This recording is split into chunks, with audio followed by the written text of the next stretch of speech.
মানুষ যদি চেষ্টা করে সব কিছু করতে পারে। মানে আমি আগে না সেরকম কিছু রান্না করতে পারতাম না, মোটামুটি মায়ের কাছে অনেকটা শিখে এসেছিলাম, বাট মাংস রান্না করতে একদম পারতাম না। তো যাই হোক, আমাদের বাড়িতে মাংসটা কমই হতো। মানে দিদি বিয়ের পর থেকে মাংস করা শুরু হয়েছে, আগে আমাদের হতো না, মা বাবা কেউ খান না, আর আমাদের ঠাকুর আছেন, তাই আমরা কেউ খেত না। যাই হোক, তো দিদি বিয়ের পর থেকে খাওয়া হয়েছে, সবাই বলতো না জামাই মানুষ আসছে, মাংস, তোমরা মাংস করো, কিছু হবে না। তাই যাই হোক, আমাদের যেন বাপের বাড়িতে কোনো অনুষ্ঠানে মাংস হবে না, মানে মাংস চলে না, আমাদের মাছ করতে হয়।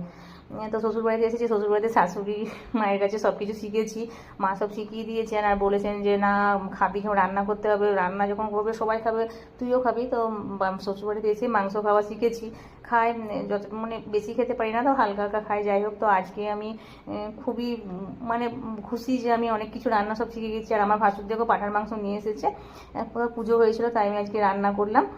আর আমার ভিডিও তোমাদের কেমন লাগলো